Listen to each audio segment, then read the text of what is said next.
everyone. Welcome to the Made It in Music podcast. I'm Riley Taylor, our community manager here at Full Circle Music, and I'm so excited for you to hear this upcoming episode because today we get the privilege to hear from Damien Wong-Ken about artist development. He is the director of marketing at Integrity Music as well as the principal of Secret Anthem, an interactive marketing software development company. With expertise in brand architecture and relational marketing, he has created exceptional engagement and success for his clients. This was recorded at our 2022 Music Makers Bootcamp here in Nashville, Tennessee. This is an immersive experience where you get to learn directly from music industry professionals and connect with other high-level music makers. If you want more information about our upcoming Music Makers Bootcamp, head to musicmakersbootcamp.com. For now, let's dive into the episode. If you're taking notes, these are the kind of general topics, and we might not even get into all of them, but I'm going to try to jump around a little bit so we do get to the most important ones, which I think are most relevant to where you guys are in your stages. And the most beneficial, really. So the first one is going to be from the production side, from you personally, the stuff that you can take action on immediately. And so it's going to be good to great vocals, musicianship, and songwriting skills. Out of curiosity, how many people here are artists? Put up your hand. Okay, good. How many people here, out of you guys who put up your hands, take vocal lessons? Nice. So those who put up their hands first and didn't put up your hands second, there's a reason why people take vocal lessons, all right? Just for general sake, it's important to learn vocals if you're a singer.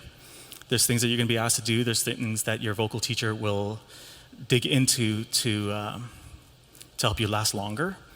There's artists that we know, unfortunately, that have completely blown out their vocal cords or strained things that could have been prevented if they did different things when they're a teenager or in their young adult stages of life. And it's really unfortunate that some careers just get completely halted from that. And you just become better. You become a better vocalist, right? The songwriting aspect, this is tough because I don't know where everybody is. The songwriting aspect, so I have this client, her name's Katie.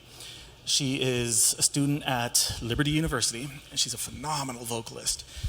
And she grew up in Buffalo, New York, and moved down here. Her mom moved down here specifically for the music industry, right?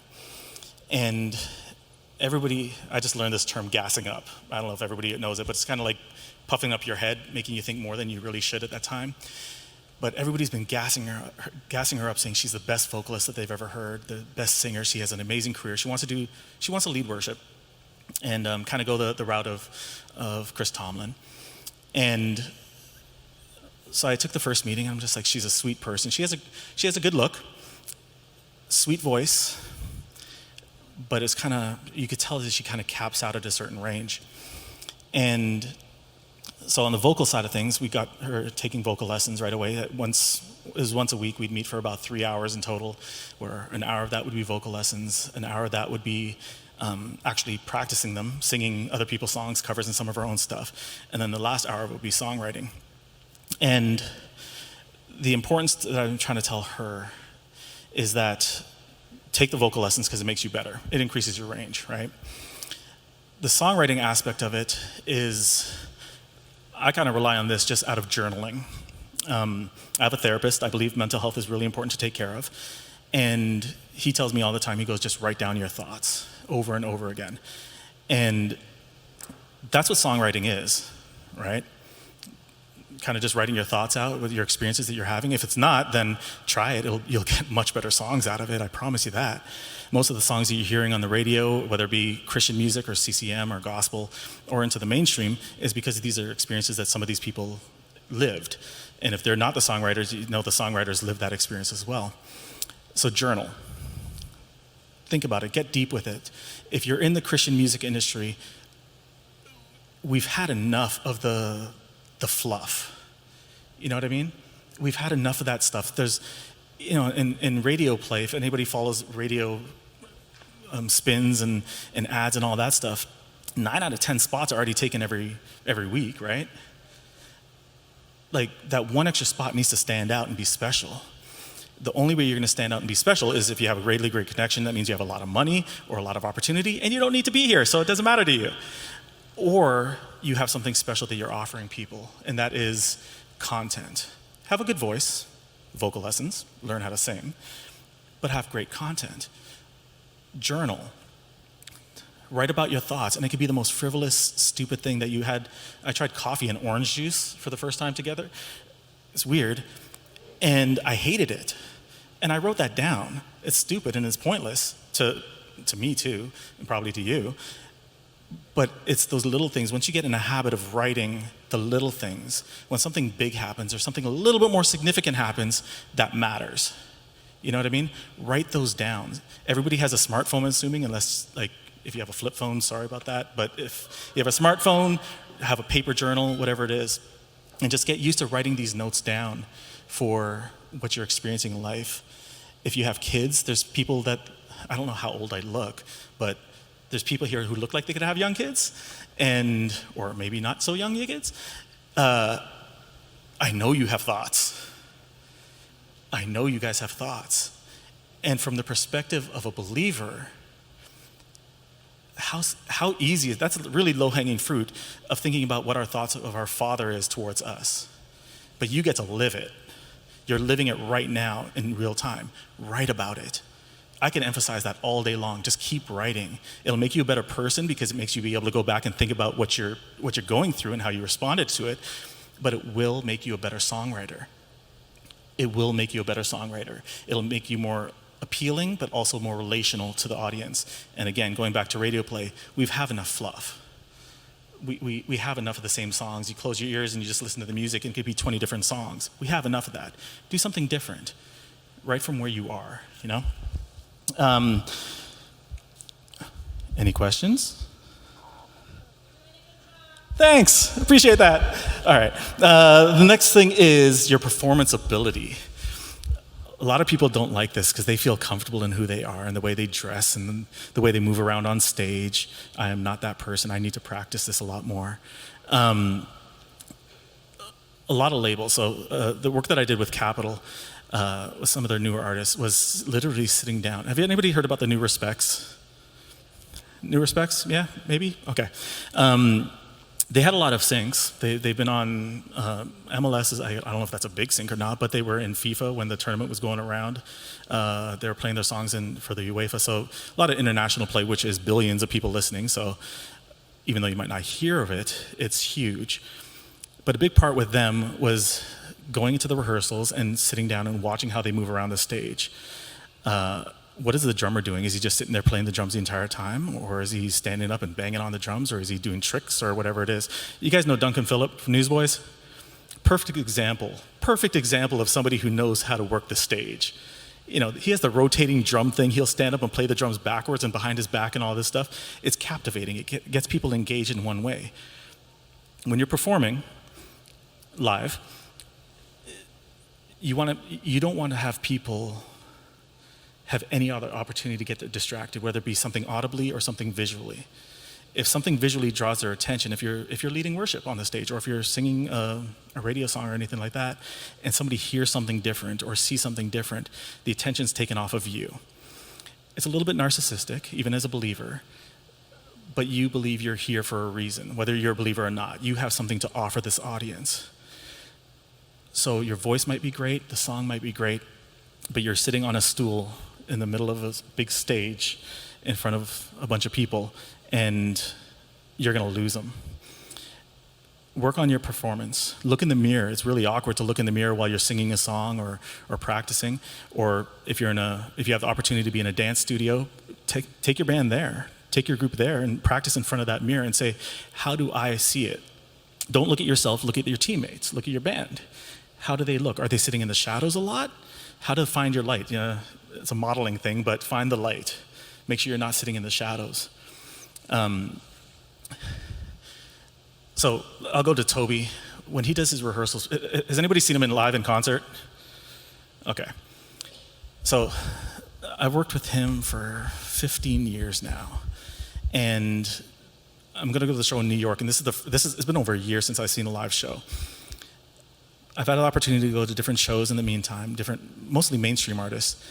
And every time I go away from those shows, I think back on Toby's show, and I'm like, that is hands down the best show. It is under $1.5 million for the entire production. And some of these artists are spending $5-6 million for the production, right?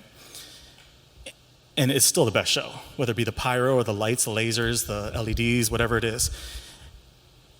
But the way that he works the stage is that every single person in that auditorium or arena or stadium even feels like they're a part of that show. They don't feel like they're neglected. So if I spent the entire time talking like this, they feel kind of like, what the heck is going on, right? But he's walking back and forth. He takes about 3 weeks before rehearsals to think about how the stage is going to look, how it's going to be entertaining but engaging as well, whether it be a catwalk or a center floating stage or whatever else he does. About 3 weeks beforehand to think about how the audience is going to receive his presentation. When rehearsal comes up, which is usually about 3 weeks before tour kicks off, he's reinforcing that over and over again with his band, with his lighting crew, with the pyro, with sound techs, everything. And that's why $1.5 million show can feel like significantly better than a $5 million show. But he's practicing it. He's planning for it. If you have one show at your church on a Sunday night, or you have one show on a Friday night at a club or a bar, practice it. Value that moment. You don't, especially in the music industry, you don't know who's going to be standing there listening to you or walking into Nashville. Shoot, is there anybody from Nashville here, or is everybody from out of town? There's a few from Nashville. Okay, so Nashville's notorious. Broadway, every bar and honky-tonk down there, you walk in, you don't know who you're going to run into, because most of the honky-tonks, the bars, are owned by country artists. You don't know who's going to walk in. So you could walk in, and this band is playing, you don't know who they are, but they're giving it their all. And they're probably getting paid $500 a night for the whole band. But they're giving it all, and they're practicing that, because you don't know when that opportunity is going to come. Have you guys heard of John Reddick? He's a worship artist. He's newer. He's been doing it for decades, but good buddy of mine. He was leading worship at church, and that's how he got signed. An A&R person from the label came in, was just visiting the church, and saw him leading a song, and she's just like, who's this guy? And he sits behind a piano most of the time, too. So that's really hard to keep everybody engaged, but he practiced that. Stand in front of a mirror, work on your facial expressions, smiling, can I say RBF? I don't know. But does anybody know what an RBF is? Okay, good, so I don't have to say it. We all have it at some point. We do. And sometimes it could be like you smell something bad or you saw something you didn't like. But fight against not having it, even in the worst case scenario. Somebody does something foul and you're just like, what the heck is that? Nah, just fix your face. Jamaicans say fix your face a lot. Practice that. Stand in the mirror and look at yourself. Look how you express, how you make eye contact with people. That's a really difficult thing for me because I'm wondering what everybody's thinking. But practice eye contact with yourself, with your bandmates in the mirrors. It makes you a better artist. All right? It makes you a better relational person as well. So when you're doing meet and greets, or you're doing a Q&A on a stage or something like that, or any environment that you guys are sitting at, it'll give you something, right? It'll make you a better person. At the end of the day, artist development and branding, because you're artists, is what it benefits. But it makes you a better communicator. It makes you more empathetic with people and relational. All right. Image creation, wardrobe styling, that's just a fancy way of saying it. It doesn't really mean anything different. This is my favorite part because I love fashion. I think it just does a ton of stuff. I'm going to give you the process of what I go through. My wife is a stylist as well, so we have our protocol is that if it is a female artist or entertainer, that's my wife's domain. If it's a male, it's my domain. If it's a band, it usually falls on me. All right? Unless there's, well, if it's a male band, then yeah, it falls on me. If it's a female band, it's her, but you get it. Propriety. Like, it's just important that I'm not in a changing room with a bunch of girls changing. That's just creepy as hell. So the process we go through, so if you are a new artist, the first thing I do is I look at you. I'm just like, okay, you know you're meeting with a stylist or somebody who's working on visual branding for you, and you come in wearing, I'm not gonna say his name. He came in wearing ripped jean shorts. He's skinny as heck. Ripped jean shorts, that were well above his knee, so that was awkward too. He's 6'4". He's a ginger, so that might tell you a little bit more. And he had a Papa Smurf t-shirt on. The man is 45 years old. I'm not opposed to graphic t-shirts. I think they're fun. I'm not opposed to vintage band shirts or even new band shirts. That's great. This is the first thing I saw of this guy. And I'm like, all right, and you're in the genre of music you're in, right? Kind of, it's rock stuff. And I said to him, I was just like, no, this is not going to work. And he thought I was joking. And I was like, how people perceive you for the first time. Love at first sight, we all know that saying. The first thing people see is going to dictate, I would confidently say 75% of what their final judgment's going to be. Because you're not going to have a personal conversation with them, most likely, if you're performing, right? So your personal, how you look, which makes me question everything that I'm wearing ripped jeans and stuff, but it's going to determine what people think of you. It's a really sad state of humanity, but it's a fact of life that we have to deal with. So that's the first thing we address is how do I perceive you? And I try to be empathetic. I try to be overly kind and considerate and understanding towards people. And so I'm going to tell you the truth. I'm a brown guy who's living in Franklin. That's the reality. I try not to judge people by how they look, right? I'm going to tell you the truth about that. I have a buddy who's a hip hop artist, a guy named Aaron Cole.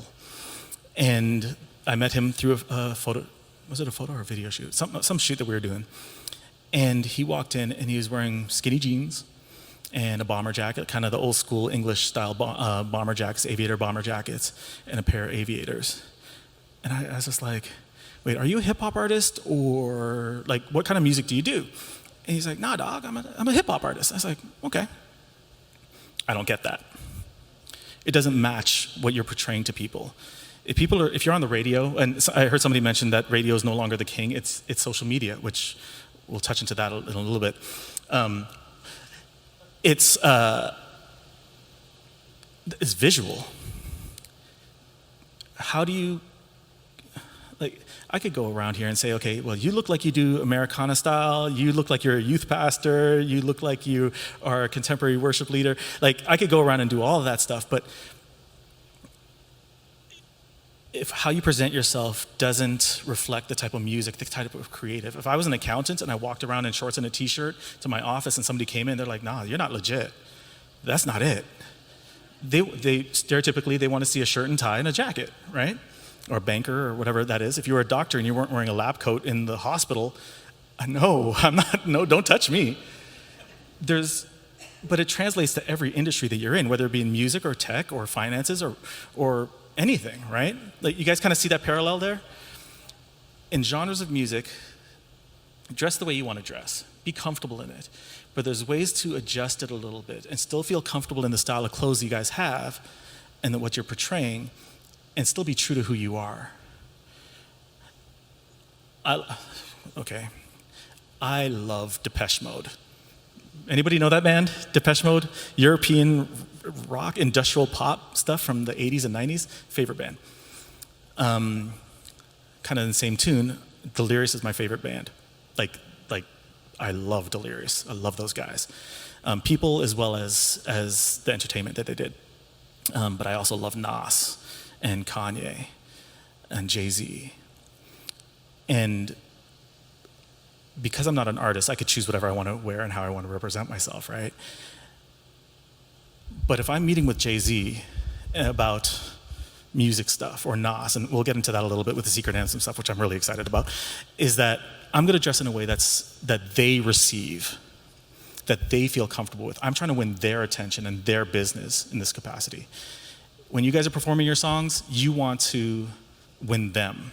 You want to engage them. Going back to the visual aspect, if you're doing Americana and you're wearing baggy pants that are falling off your butt and Jordans, I love Jordans for anybody, but Jordans and a baseball cap backwards, that doesn't make any sense.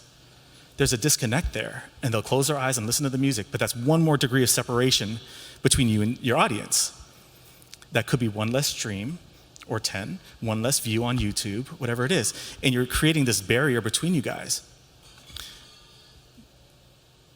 Point made. And the important thing now, after that stage of helping them figure out their style, making sure they feel comfortable, kind of bridging the gap. If they love hip hop and they love rock and roll, there's ways to bring that wardrobe into the case. You can dress looking like $1 million and have a $50 budget. And there's ways to spend $1 million on a budget and look like yes, exactly. She said, you're homeless. That's the case. Some clothes are very expensive that look like that too. My suggestion is you find a stylist. The easiest way to find a stylist, if you guys are from a major metro area, any of the major markets, there's a Nordstrom's around, right? You don't necessarily have to shop at Nordstrom's, but they have stylists there. And Nordstrom has a pretty good, I call it a high-low. You could get jeans for $60, and you could get t-shirts, I'll switch that. You could get jeans for $250, and you could get t-shirts for $60. They have a pretty good high-low of everything. They do have jeans for $60 too, just as a plug for them, I don't know. But they have stylists there, and it's great to just ask them, just say, hey, if I wanted you to work with me on figuring out my style, would you do it for $25 an hour? And you hire them for 4 hours. Value their work. Please, dear Lord, value their work. There's a lot of work that goes into it. There's measurements and fittings and tailoring and researching and finding brands and all that stuff. Okay, back to Toby again. This is the best. I love this man dearly, so I feel like I'm okay to say this about him. He was looking for a jacket online. And he called me up, he goes, dude, I've been looking for 2.5 hours for this jacket and I can't find it anywhere. Okay, it was a replacement, so he already had an old one and he just couldn't find a new one to it. I said, look at the tag. There's a number on it, an RN number. It's a season number. Tell me what that number is. While he was on the phone, I found the jacket, bought it, and had it shipped to him. We know what we're talking about. And it saves you a ton of time just to pay them $100 for 4 hours. Do it. As you get further along in your career, it will no longer be $100, it'll be $400 an hour. It'll be $150 an hour, all these different things. But it usually goes in line with your career, but also their level of experience and success, all right? It's worth it. Value them. So find a store. It might not be a Nordstrom's, it might be a Macy's. Find somebody there who you like their style. If you don't like their style, stay away from them. Don't talk to them, unless it's just like, cordial, hey, how you doing? But don't ask them for their help if you don't like their style, all right? I understand that I am not for everybody, so I'm okay not styling for you. Find something that fits for you. There's room at the table for everybody. There's enough money in the world for everybody to benefit and make a career. Just find somebody who suits your style, all right? Does that answer your question enough-ish? Sort of? This light is right here, so I don't know if you're shaking your head or if it's, yeah? Okay. Thanks for listening to part 1 of this episode of the Made It in Music podcast. Head to musicmakersbootcamp.com to learn more about our upcoming Music Makers Bootcamp and check out madeitinmusic.com for more content and episodes from this podcast. See you in the next episode.